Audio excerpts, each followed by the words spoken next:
안녕하세요. 저는 2년 전에 돌싱으로 돌아온 38살 여성입니다. 저는 현재 서울에서 딸을 키우면서 살고 있는데요. 제가 이혼하게 된 계기는 시어머니 때문이었습니다. 어쩌다 친구 소개로 만난 남편을 결혼정년기가 됐다고 덜컥 결혼을 해서는 큰 트라우마를 안게 됐네요. 며느리를 자기 발톱에 낀 때보다 못하게 여기고 돈만 밝히는 시어머니 때문에 지금도 제가 밤마다 잠을 못 이루고 있습니다. 꾸는 꿈마다 시어머니가 나오는데 정말 자기가 고통스럽더군요. 하마터면 그 지옥 속에 살 줄 알았는데 친정엄마의 도움으로 간신히 결혼 생활을 정리할 수 있었죠. 제가 오늘 이 사연을 작성하는 이유는 딱 하나뿐입니다. 시댁살이는 생각보다 녹록지 않다는 걸 말씀드리고 싶으니 어렸을 때 일부터 차근차근 말씀해드리도록 하겠습니다. 제 부모님은 두 분 다 택시 운전을 하셨어요. 아버지는 제가 어렸을 때는 트럭 운전을 하셨는데 크게 사고가 난 다음에 트럭 운전을 접고 다른 일을 하시다가 택시 운전을 하게 되셨죠. 엄마는 성격이 남자답고 화통하셔서 결혼하기 전부터 여러 가지 일을 하시다가 아버지를 따라서 택시를 몰게 되셨습니다. 밤늦게 운전을 하다 보면 술에 취한 남자 손님들이 간혹 엄마가 여자라고 우습게 여기고 짓궂은 농담을 던지는 일이 잦았습니다. 게다가 요금으로 시비를 경우가 있었는데 엄마는 그런 일에 휘둘리지 않고 야무지게 대처하시곤 했죠. 진상 손님을 만나거나 싸움에 휘말리게 될 뻔한 이야기는 늘 퇴근 후에 전해 듣곤 하였습니다. 한 번은 젊은 청년 둘이 목적지에 도착하자 택시 요금 문제로 시비를 걸었다고 합니다. 아줌마, 왜 뺑뺑 돌아서 오는 거야? 돈 더 받아내려고 그러는 거지? 엄마는 어이가 없었지만 웃으면서 대답했죠. 일부러 돌아서 온 게 아니라 안 막히는 길 찾아서 빨리 오려고 그랬던 거예요. 아줌마 말을 어떻게 믿어요? 3,000원 빼고 받아.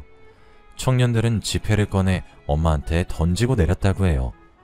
엄마는 좋게 넘어가려고 했지만 대가리에 피도 안 마른 아들 같은 놈들에게 무시를 당하자 화가 나서 따라 내려서 그놈들을 잡았다고 하죠.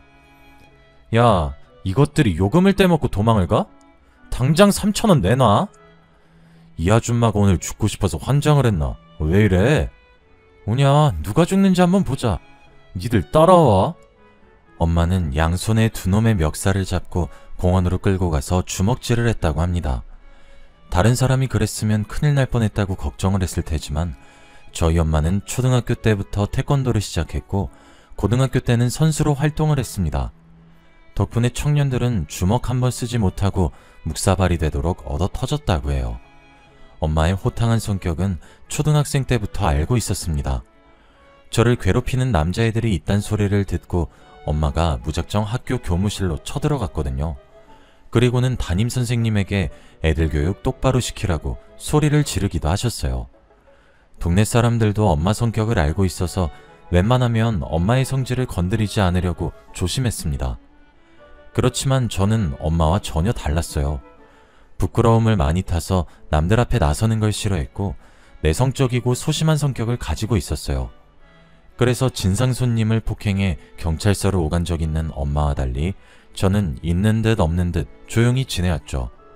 불의를 당하면 못 참고 불같은 성격 탓일까요? 부모님은 밤낮으로 택시를 몰면서 일을 하셨지만 저희 집안 형편은 그렇게 넉넉해지지 않았어요.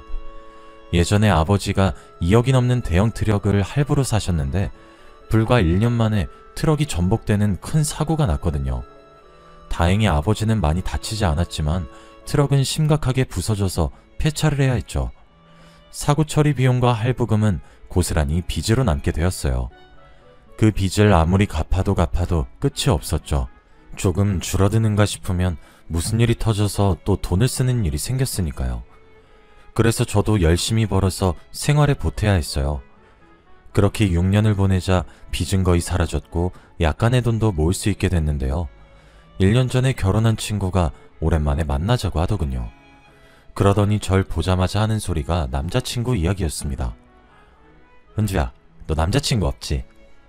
그래, 내가 모태솔로라고 몇 번 말해? 은주야, 너 내일 모레면 30이야. 설마 독신주의자는 아니지? 남자 만날 생각 있는 거지? 어떻게 만나야 할지 몰라서 그렇지. 나도 연애 한번 해보고 싶다. 내가 괜찮은 사람 소개시켜줄게. 사촌 오빠 친구인데 잘생기고 직업도 괜찮더라. 1년 전에 결혼을 한 친구가 남자를 소개시켜주겠다고 해서 만나보았습니다. 회사 근처 카페에서 만났는데 성격도 밝고 배려심도 좋으셨어요. 제약회사 연구원으로 근무하고 있다고 해서 저도 마음에 들었죠. 그래서 두어 달 만남을 이어가다가 정식으로 프로포즈를 받게 되었어요. 아무래도 제 남편이 저보다 나이가 7살이나 더 많아서 결혼이 급한 상태였죠. 저도 그때는 나이가 차면 누구든 당연히 하는 게 결혼이라고 생각해서 아무 생각 없이 남편의 청혼을 받아들였습니다. 그것이 제 인생의 첫 번째이자 가장 치명적인 실수가 될 줄은 꿈에도 몰랐어요. 시어머니를 뵈러 갔을 때 결혼을 무르자고 하길 그랬어요. 그때부터 느낌이 이상했거든요. 네가 지영이니? 오느라 고생 많았다.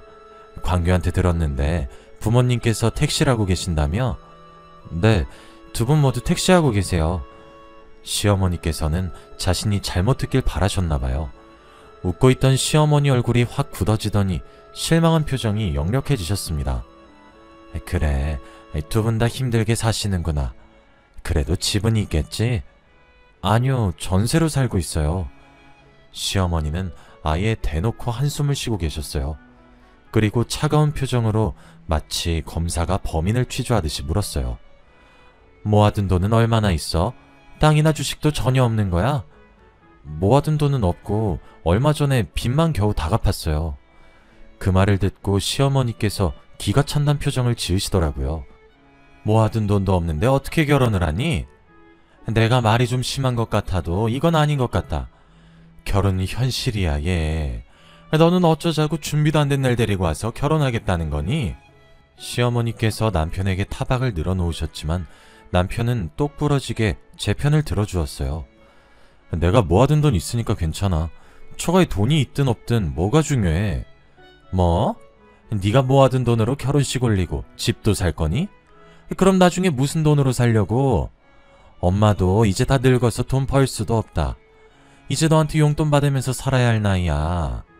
이러다 너한테 덕 볼 게 아니라 죽을 때까지 돈 벌면서 도와줘야겠다. 엄마한테 도와달라고 안 할게. 걱정하지 마. 우리가 얼른 자리 잡아서 엄마 일 안 하게 해줄 거니까 돈 문제 때문에 결혼 반대하지 마. 내가 노력할게. 남편이 시어머니를 잘 타일러서 좋게 넘어가려고 했는데도 시어머니께서 저희 집이 가난하고 보잘것없다고 무시하시더라고요. 혼수를 준비하는데도 사사건건 트집을 잡았어요. 뭐? 여기에서 가구를 보겠다고? 이런 데서 살면 뭐 몇 개월이나 쓰겠니? 이왕 쓸 거면 명품으로 사야지.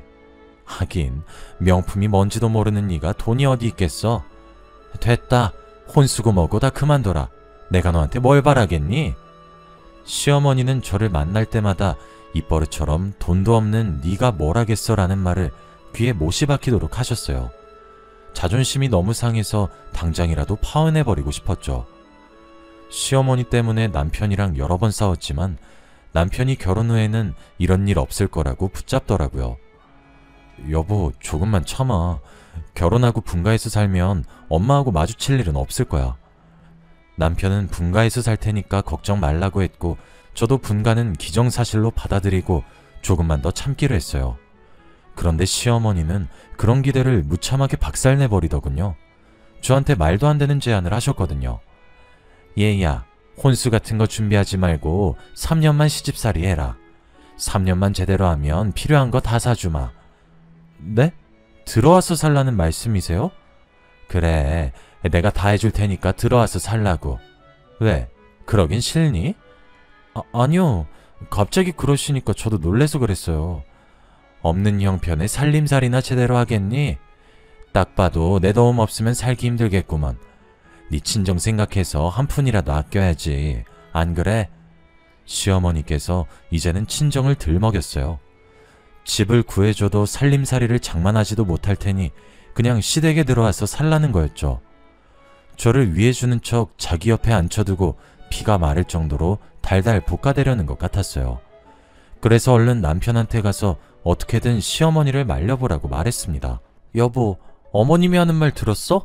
우리 살림 합치겠대. 당신이 가서 우리 분가해서 살겠다고 해. 살림살이 같은 건 내가 얼마든지 장만할 수 있어. 알았어. 내가 엄마 설득해볼게. 당신은 신경 쓰지 마. 정말이지? 진짜로 잘 말해서 우리 분가시킬 거지? 그래, 내가 잘 말해볼 거니까 행여나 이상한 말 하지 마.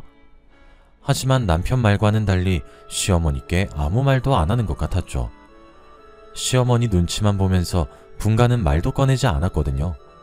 남편을 닥달해봤자 언성만 높아질 것 같아 답답한 마음에 친정엄마에게 전화를 걸었습니다. 친정엄마도 제 말을 듣고 기분이 나쁘다고 하셨지만 있는 집안 여자들은 원래 그런 법이니 우리가 이해하자고 하셨어요. 안 사돈이 없는 말 하는 것도 아니고 우리가 가진 게 없는 건 사실이잖아.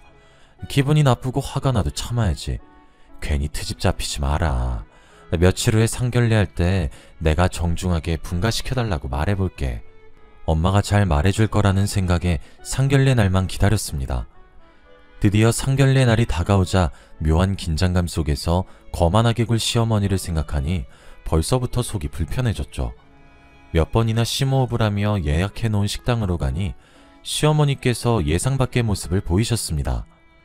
친정엄마의 얼굴을 본 시어머니가 얼굴이 하얗게 질리셨거든요. 게다가 저희 엄마도 깜짝 놀란 채 시어머니의 이름을 부르고 계셨습니다. 아니, 너 경미 아니니? 그래, 은미야. 오랜만이다. 정말 세상이 좁구나. 옛날에 우리 친했던 거 기억나니? 이제는 사돈지간이 되고 세상 오래 살고 볼 일이다. 시어머니와 친정엄마가 친구라고 하기에는 너무 어색해 보이더군요. 엄마는 시어머니를 보자마자 몸을 뒤로 젖힌 채 실소를 짓고 있었고 시어머니는 기가 죽어서 고개를 푹 숙이고 엄마의 얼굴을 쳐다보지 못했어요. 거기다가 그동안 시어머니께서 한 짓을 엄마가 직접 이야기하기 시작하니 시어머니가 화들짝 놀라 그런 거 아니라고 부인하고 있더군요. 그런데 경미야, 네가 우리 집에 돈이 없다고 그렇게 무시하고 구박을 했다던데 우리 딸이 오해하고 있었던 거지? 그런 거 아니야. 내가 왜 며느리 될 애를 구박하겠어? 절대 그런 일 없었어. 이번에도 오해한 거였구나. 예전에도 내 친구 왕따 시켰다가 내가 물어보니까 아니라고 했잖아. 그때 소문이 너무 안 좋게 들려서 왕따 시킨 게 맞다고 생각했는데 이번에도 내가 오해한 거였구나. 엄마가 오해라는 단어를 강조하자 시어머니께서 어깨를 움찔거리셨어요. 맞아. 오해한 거야. 내 말투가 워낙 세서 다들 오해하더라고. 며느라, 미안하다. 내가 너무 직설적으로 말하는 편이라 네가 상처받았나 보네. 네? 네, 괜찮습니다. 저 하나도 상처 안 받았어요. 시어머니께서 금방이라도 울음을 터뜨릴 것처럼 완전히 울상이 되셔서 괜찮다고 말할 수밖에 없었습니다. 남편도 시어머니가 겁을 먹으신 모습을 처음 보았는지 의아스러운 표정이었죠. 어색한 침묵이 흐르자 남편이 귓속말로 무슨 일이 있었는지 아냐고 묻더군요. 저는 당연히 예전에 들었던 학창시절 이야기를 이야기하지 못했죠. 아버지께서 엄마가 예전에 일진이었다고 농담을 하셨거든요. 웃으면서 이야기하시길래 저는 당연히 진짜가 아니라고 생각했어요. 지영아, 너네 학교에 아직도 일진 있니? 선배한테 들었어. 그런 애들이랑 말도 안 섞으니까 걱정하지 마. 너네 엄마도 예전에 일진이었는데. 뭐? 엄마가? 제가 깜짝 놀라서 엄마를 쳐다보니까 엄마 얼굴이 빨갛게 달아올라 있더라고요. 당황하셨는지 갑자기 아버지 밥그릇을 툭툭 치더니 잔소리를 하기 시작하셨어요. 밥 먹다가 갑자기 왜 뚱딴지 같은 소리야. 쓸데없는 소리 하지 말고 밥이나 먹어. 엄마, 진짜로 일진이었어? 옛날 애들 삥도 뜯고 다닌 거야? 아휴, 삥은 무슨. 난 그런 짓 한 적 없어. 그리고 당신은 왜 다 지난 일을 꺼내고 그래? 아니, 당신이 예전이랑 너무 많이 달라져서 장난 좀 쳐봤어. 그럼 당신은 예전이랑 똑같나? 선생들 몰래 삥 뜯다가 구렛나루 쥐어뜯긴 것도 말해줘? 그 이야기는 왜 꺼내? 삥 뜯은 게 아니라 애들이랑 장난치다가. 장난은 무슨, 매일 삥 뜯는 걸로 유명했으면서. 저는 당연히 엄마와 아버지가 중매로 만난 줄 알았어요. 제 친구들 부모님 소개로 만났다길래 우리 부모님도 그러겠거니 했는데 학창시절부터 서로를 알고 있을 줄은 꿈에도 몰랐죠. 제가 둘이 어떻게 친해진 거냐고 물으니까 아버지는 어떻게 엄마를 만나게 되었는지 말해주었어요. 엄마와 아버지는 학창시절에 공부는 뒷전이었고 흔히 노는 무리들하고 어울렸다고 합니다. 엄마는 태권도를 계속하면서 자연스럽게 공부랑 담을 쌓았고 아버지는 집안이 넉넉하지 못해서 시장통 뒷골목에서 살았다고 해요. 그러다 보니 집안 사정이 비슷한 또래들끼리 어울려 다니면서 여러 가지 사고를 쳤다고 합니다. 엄마는 체격도 좋았고 태권도로 다져진 실전 기술이 있어서 남자든 여자든 시비가 붙으면 피하는 법이 없었다고 하는데요. 싸워서 진 적이 한 번도 없었다는 말에 평범해 보였던 엄마가 다시 보였죠. 엄마가 남자랑 싸웠는데 다 이겼다고? 말도 안 돼. 나도 싸움은 한가닥 했는데 네 엄마한테 깨졌어. 그게 고등학교 2학년 때였나? 엄마의 싸움 실력을 알아본 일진들이 엄마를 꼬드겨서 한동안 일진들이랑 어울렸다고 해요. 겁이 없었던 엄마와 친구들은 길거리를 돌아다니다가 남학생들과 시비가 붙은 적이 있었다고 합니다. 그때 아버지가 엄마와 1대1로 붙었는데 졌다고 하죠. 그날 이후로 마주치기만 하면 으르렁거리던 사이가 미운 정이 생겨서 결국에는 사귀게 되었다고 하는데요. 졸업 후에도 계속 만나다가 5년 후에 결혼해서 저를 낳았다고 합니다. 엄마와 아버지가 이런 과거를 갖고 있어서 시어머니도 저를 못살게 구는 걸 멈췄나 봅니다. 그날 이후로 제 결혼 생활이 완전히 달라졌거든요. 저희 부부 뜻대로 당연히 분가를 하게 되었고 결혼 후에도 저는 계속 직장을 다닐 수 있게 되었습니다. 애를 낳을 때까지는 사회생활을 계속할 생각이었고 시어머니도 허락을 하셨어요. 게다가 집안일도 시어머니께서 알아서 해주시더군요. 덕분에 저는 시어머니가 차려주는 아침을 먹고 출근할 수 있었습니다. 집에 돌아와서도 집안일을 할 필요가 없었어요. 시어머니께서 시댁과 저희 집을 오가면서 집안일을 도맡아서 하셨습니다. 제가 하겠다고 말려도 기어코하시겠다고 하더라고요. 어머님, 집안일은 제가 알아서 할 테니까 이제 오지 마세요. 계속 이러시면 제가 부담스러워요. 아니야, 내가 좋아하는 일이니까 넌 신경 쓰지 말고 회사 일만 열심히 하거라. 도대체 어머님의 학창시절이 어땠길래 이렇게 변해버리신 걸까요? 요즘은 왕따를 심하게 시키면 뉴스에도 나오곤 하잖아요. 그 정도로 애를 괴롭힌 걸까 싶어서 일하다가도 괜히 상상이 되더라고요. 이러다가 큰 트러블이 일어나는 거 아닌가 싶을 정도로 시어머니께서 제 손에 물 한 방울 묻히지 않으셨어요. 그러던 어느 날 저녁 시간이었어요. 시어머니가 차려준 밥을 먹고 있는데 엄마한테 전화를 왔더라고요. 엄마, 무슨 일이야? 이번 주말에 김장하려고 하는데 너 시간 괜찮지? 어쩌지? 이번 주말에 출장 잡혀있어. 아니, 저번 주 주말도 출장이었잖아. 뭔 놈의 출장이 왜 이렇게 많니? 지점에 문제가 생겨서 내가 해결해야 하는데 담당자가 주말밖에 시간이 없다고 해서. 그럼 할 수 없지. 나 혼자 하마. 엄마가 통화를 마치자 시어머니가 다가왔어요. 무슨 일이냐? 은미가, 아니, 안사돈이 뭐라고 해? 이번 주말에 김장할 건데 제가 시간이 없어서 못 도와드릴 것 같아요. 그래? 그럼 내가 가서 해주마. 어머님이요? 괜찮아요. 그러실 필요 없어요. 아니다. 이제 한 식구인데 손이 필요하면 당연히 가서 도와야지. 진짜로 시어머니가 친정으로 가서 김장을 거들어 주더라고요. 며칠 후에 엄마에게 전화를 걸어서 물어보니까 시어머니께서 앞으로 필요하면 언제든지 편하게 부르라고 하더군요. 걔가 옛날에는 애들 왕따 시켜서 울리고 전화까지 가게 만들더니 나이 들어서 철이 들었나 보다. 옛날에는 나한테 까불다가 무지하게 맞았거든. 뭐? 시어머니께서 얼마나 괴롭혔길래 그래.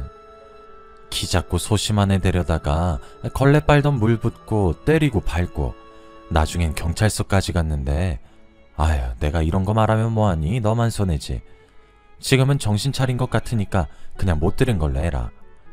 대략 이 정도로 나쁜 짓을 했다고만 들어서 시어머니께서 눈치 보는 것도 이해가 됐습니다. 괜히 저희 엄마가 입을 여시면 동네 소문나고 남편 평판도 안 좋아져서 잘리거나 승진에 영향이 갈 수도 있으니까요. 지금은 시어머니께서 잘해주시고 제가 생각했던 것보다 결혼 생활에 큰 만족감을 느끼고 있었습니다. 회사 일도 바쁘다 보니 괜히 과거 일을 캐낼 필요는 없다는 생각이 들었죠. 그렇게 2년이 지나고 저희 부부 사이에 딸 하나가 생겼습니다. 저도 이제 직장을 그만두려고 부장님과 면담 자리를 가졌는데요. 부장님께서 한사코 말리시더라고요. 장대리, 지금까지 고생해놓고 이제 와서 왜 그만두려고 그래. 애 낳고 지금까지 잘 다니고 있었잖아. 이제 곧 승진할 텐데 계속 근무해. 그동안 고생한 보상은 받아야지. 그치만 저희도 자녀 계획이 더 있어서 가정에 충실하고 싶은데. 장대리가 지치고 힘들어서 이러는 거 이해해. 그런데 애 한 명 더 가질 거면 돈이 더 필요할 거 아니야. 곧 있으면 좋은 소식 생길 거니까 좀만 더 기다려보자. 부장님께서 저를 붙잡으려고 괜히 하시는 말씀이라고 생각했습니다. 그런데 진짜로 몇 달 뒤 승진을 하게 되었죠. 연봉도 오르고 더 편하고 좋은 조건으로 일하게 되어서 그만두지 말까 고민이 되었죠. 퇴근 후 저녁 식사 자리에서 이 고민을 털어놓으니 시어머니께서 나서서 이야기해 주시더군요. 길게 고민할 거 없다. 네가 직장생활 하고 싶으면 계속해. 애는 내가 맡을 테니 걱정하지 마라. 정말요? 어머님 정말 감사해요. 대신에 이제부터 집안일은 제가 다 할게요. 어머님은 애만 봐주세요. 오니야, 앞으로 그렇게 하자. 시어머니 덕분에 워킹맘으로 근무를 이어나갔고 저는 이제 계장님이라고 불리게 되었습니다. 시어머니의 도움으로 일을 하는 사이에 회사에서 3년을 버틸 수 있었죠. 그러다가 한 신입이랑 친하게 지내게 되었는데요. 성격이 싹싹하고 부침성이 좋아서 여직원들에게 인기가 정말 좋았어요. 미혼인 여직원들이 모이기만 하면 신입 이야기를 하더라고요. 태승씨 있잖아. 성격 좋고 인물만 헐칠한 게 아니라 업무 능력도 완전 짱이야. 신규 사업 발표도 태승씨가 속해 있는 팀이 맡을 거래. 잘생기고 능력 있는데 여자친구도 없다며? 누군지 몰라도 태승씨하고 사귀는 여자는 대박이겠다. 그 대화만 엿들어도 여직원들의 인기를 한몸에 독차지하고 있는 것 같았죠. 그런데 그런 신입이 저한테 관심을 가지니까 이상하더군요. 저보고 단둘이 커피를 마시자고 하더니 누나라고 부르겠다고 하는 거 있죠. 뭐? 누나? 너 커피 마시고 취했니? 커피에 술이라도 탄 거야? 상사한테 누나는 좀 아니다. 계장님 보니까 어릴 때 죽은 친누나가 생각나서 그래요. 뭐? 친누나? 네, 회사 밖에서만 누나라고 부르면 안 될까요? 신입이 간절하게 쳐다보면서 말하는데 안 된다고 말할 수가 없었어요. 회사 밖에서 볼 일이 없을 테니 그러라고 둘러대고 얼른 자리를 피하고 말았죠. 그런데 그 뒤로 신입이 자꾸만 친한 척을 하기 시작했어요.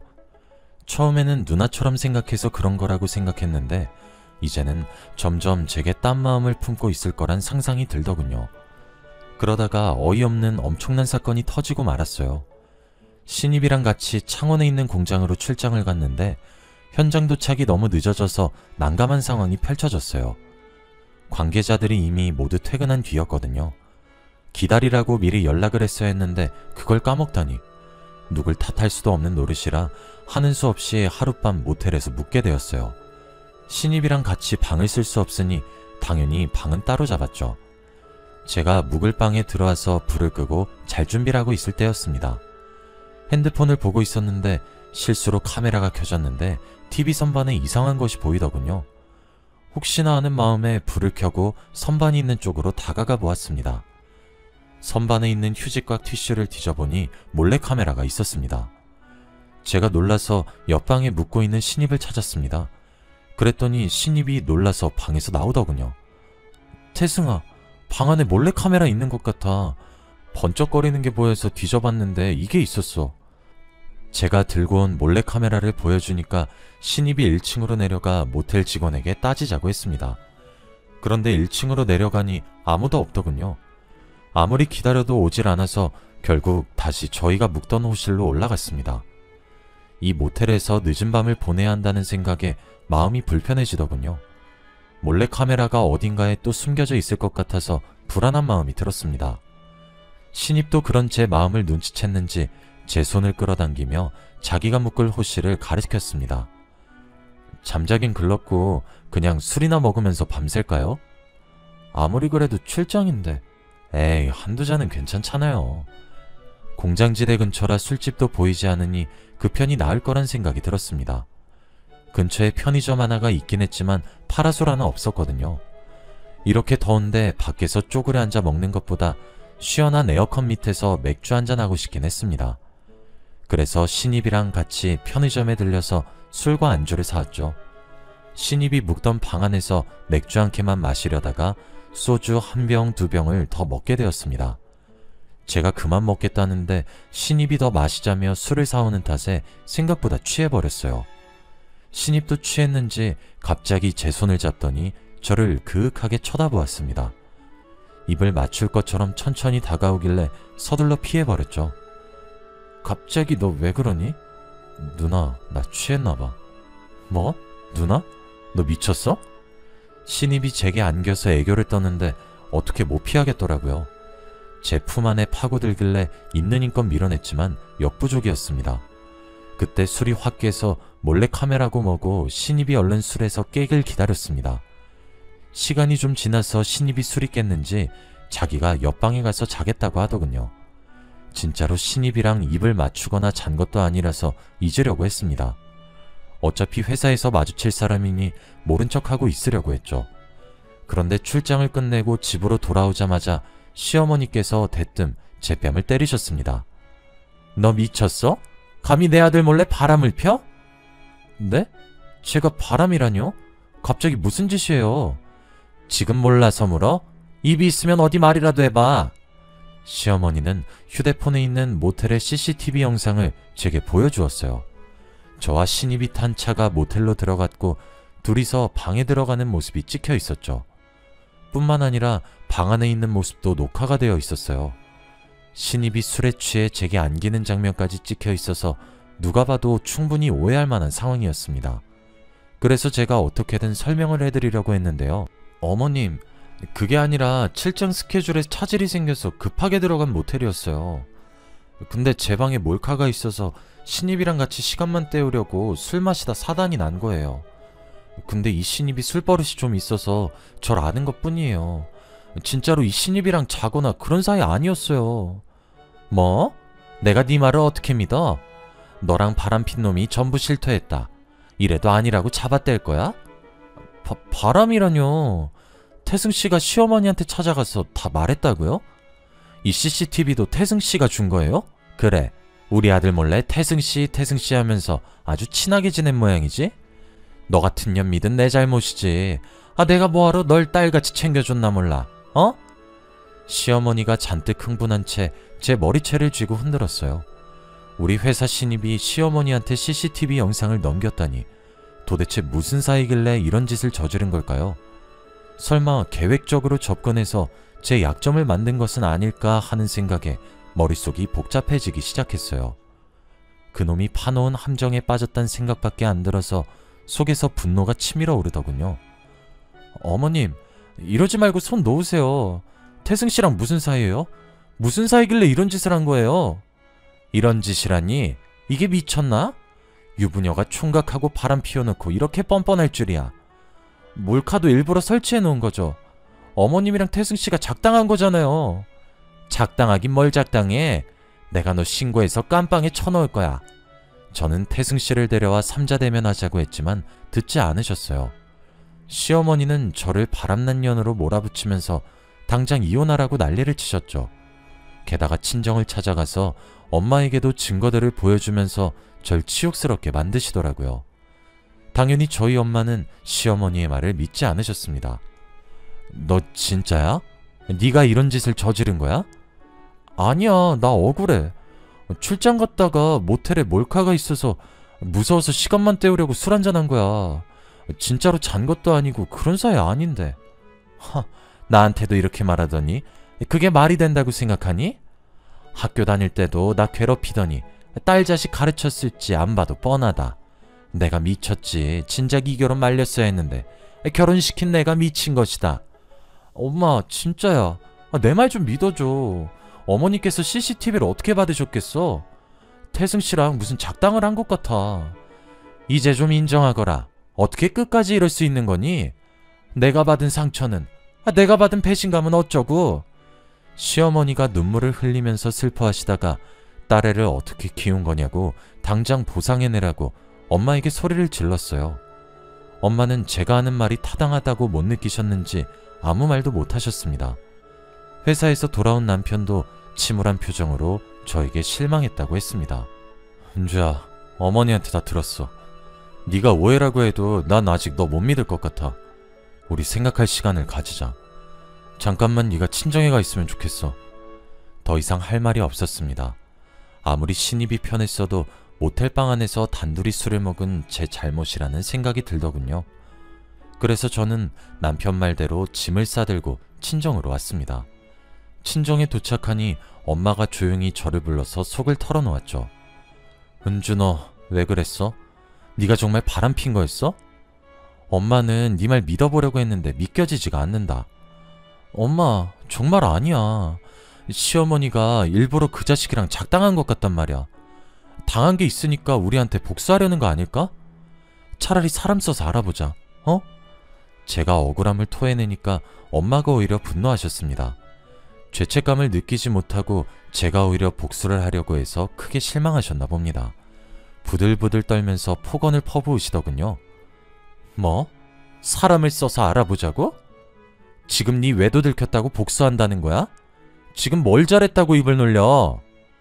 이제 할 수 없다. 빚을 내서라도 위자료 달라는 대로 주고 갈라서야지. 경미 말대로 내가 딸을 잘못 키운 것 같다. 엄마가 가슴을 치면서 눈물을 삼켰고 그런 모습을 보는 저는 억울하고 분해서 속이 뒤집어지는 것 같았어요. 하지만 제 억울함은 풀리지 않고 이혼 소송은 예정대로 진행되고 말았습니다. 그래도 저는 꿋꿋하게 회사에 출근을 했어요. 정작 저를 이런 비참하게 만든 그 자식은 장기 휴가를 내고 회사에 나오지 않았더군요.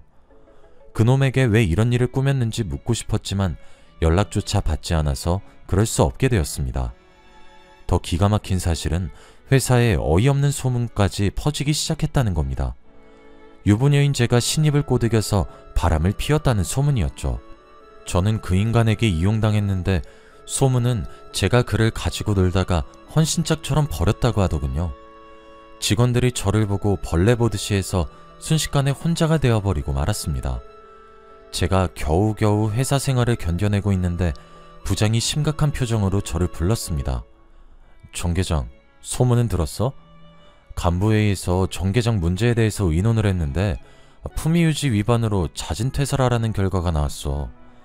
그러니까 되도록 빨리 인수인계해서 정리해줘. 알겠지? 따돌림까지는 예상했지만 자진 퇴사라뇨. 그 말을 듣는 순간 화장실로 뛰쳐들어가서 눈물을 터뜨렸습니다. 그리고 저는 이틀 뒤에 사직서를 제출하고 회사를 그만두게 되었죠. 이혼 소송은 절차대로 되었고 위자료를 최소한으로 낮추려고 버티는 중이었는데요. 집에만 있으니 기분이 우울해지고 가슴이 답답해져서 오랜만에 친구를 만나러 나가게 되었습니다. 하필이면 만나기로 한 카페가 제가 다녔던 회사 근처였더군요. 카페 이름이 익숙하다 싶었는데 친구를 만나려고 뒤늦게 카페 위치를 확인하고 미리 알아보지 않은 저를 탓했습니다. 약속 시간이 얼마 남지 않아 친구가 오자마자 자리를 옮기려고 했어요. 그런데 카페에 들어가서 친구를 기다리는데 친구가 오지 않았습니다. 다른 카페에서 보자는 문자를 보내놓고 회사 사람들이 볼까봐 얼른 자리에서 일어설 때였습니다. 그때 익숙한 실루엣이 보여서 소름이 쫙 끼쳤습니다. 제게 사심을 가지고 접근했던 신입과 남편이 창가 자리에 앉아서 진지한 표정으로 무언가 대화를 하고 있더군요. 저는 무슨 대화를 하는지 들으려다가 갑자기 전화벨이 울려서 급하게 카페를 빠져나왔습니다. 친구가 카페 근처에 왔다가 뒤늦게 문자를 보고 제게 전화를 한 것이었습니다. 제가 급하게 카페에서 나오니 저를 보고 왜 여기에 있냐고 묻고 있었습니다. 여기 말고 다른 카페 가자며. 근데 왜 여기에 있어? 땡땡 카페는 너무 멀지 않아? 거긴 왜 가려고 하는데? 너 여기 카페가 직원 할인된다고 좋아했잖아. 혜진아, 나 부탁 한 가지만 하자. 저기 카페 안에 남편이 있는데 나 몰래 이상한 짓 하는 것 같거든? 너만 몰래 들어가서 녹음해주면 안 될까? 뭐? 이상한 짓? 설마 바람 피는 건 아니지? 야, 잠깐만 기다려봐. 내가 꼭 녹음해서 들려줄게. 저보다 더 열이 받은 친구는 남편 뒷자리에 앉아서 녹음을 해주었습니다. 혹시나 들킬까봐 회사에서 멀리 떨어진 카페에서 기다리고 있었는데 1시간 후에 친구가 제가 있는 카페로 들어오더군요. 그리고 핸드폰으로 녹음한 충격적인 대화를 들려주었습니다. 그럼 약속한 3천만 원은 소송 끝나면 바로 주는 거죠? 당연하지. 최소한 1억은 뜯어낼 작정이야. 네가 고생 많았다. 에이, 이런 일은 제가 일가견이 있죠. 직장 사람들만 모르게 해주세요. 사람들이 저도 피해자인 줄 알고 있더라고요. 그래, 내가 하라는 대로만 말하면 은주가 남자 밝히는 꽃뱀인 줄 알고 있을 거야. 내 남편이 날 남자 밝히는 꽃뱀으로 만들었다니. 모두 남편이 저지른 짓이란 생각이 들자마자 시어머니도 한통속이었다는 사실을 녹음을 통해 알게 되었습니다. 시어머니가 남편에게 학창시절 괴롭힘을 당했다는 거짓말을 해 저희 엄마는 물론 저까지 미워하게 만든 것이었습니다. 그리고 저를 이혼시키려고 불륜녀로 모함했던 거죠. 시어머니는 눈에 가시 같은 저를 쫓아내고 위자료는 덤으로 얻을 수 있으니 일석이조였던 겁니다. 화가 머리끝까지 난 저는 작정을 하고 회사 근처에 몸을 숨겼습니다. 그래서 퇴근하고 나온 신입의 멱살을 잡고 골목 쪽으로 들어왔죠. 너 지금 사기치고 있는 거 알고 있어? 나 녹음해놓은 증거 있으니까 바른 대로 말해. 녹음? 무슨 녹음을 말하는 건데요? 그리고 나 잘리면 어쩌려고 그래. 이러다 회사 사람들이 보겠어. 그래, 너랑 같이 골목으로 들어온 사람 많아. 내가 이번엔 네가 꼬신 거라고 소문 좀 내보려고. 어때? 너도 한번 권고사직 당해볼래? 거기에 사기죄까지 추가하려고 하는데. 사기죄? 장 계장님, 미안해요. 내가 비트코인을 했는데 실패해서 빚이 너무 많아서. 그런데 장 계장님 남편이 갑자기 나한테 접근하더니 장 계장님 꼬셔보라고 하는 거야. 둘이 있는 사진만 잘 찍어오면 돈 주겠다고 해서 얼떨결에 저질러 버렸어. 신입이 남편과 시어머니가 시킨 거라고 자백하길래 그 말을 녹음해 두었습니다. 그리고 그 녹음본을 엄마에게 들려주었죠. 엄마는 녹음된 걸 듣고 충격을 받고 입술을 꽉 깨물더니 제 손을 잡고 시댁으로 달려갔습니다. 시모는 당연히 우리를 보고 버럭 소리를 지르고 있더군요. 아니, 여기가 어디라고 찾아와. 썩 안 꺼져? 시어머니가 상황 판단을 하지 못하고 소금을 뿌리려고 하길래 엄마가 시어머니의 팔을 강하게 잡아챘습니다. 뭐? 썩 안 꺼져? 옛날 일은 다 잊고 인간적으로 잘 대해주려고 했는데 감히 내 딸한테 이런 짓을 저질러? 너 같은 년은 절대 용서 못해. 뭐? 지금 무슨 소리 하는 거야? 잘못은 네 딸이 했다고. 나한테 왜 그래? 시어머니가 끝까지 잘못을 실토해내지 않길래 녹음본을 들려주었죠. 녹음 파일을 들은 시어머니가 그때가 돼서야 사색이 된 채 잘못했다고 빌었습니다. 시어머니가 울면서 빌었지만 엄마는 시어머니를 용서해주지 않았는데요. 저도 이 일을 용서해줄 수 없었습니다. 남편도 미안하다고 용서를 구하며 앞으로 이런 일이 없을 거라고 했지만 저는 위자료와 더불어 재산 분할을 청구하였습니다. 지금은 시어머니를 상대로 정신적 피해 보상까지 요구해서 모두 받아낸 상태인데요. 엄마 말로는 시어머니가 집을 처분할 정도로 전 재산을 토해냈다고 하더군요. 두 모자는 현재 월세방을 전전하는 신세가 되고 말았다고 합니다. 이게 다 오해와 잘못된 복수 방법 때문에 일어난 일이에요. 여러분은 무슨 일이 생기든 간에 상대방을 인격적으로 배려하면서 행복하게 살아가시길 바랍니다.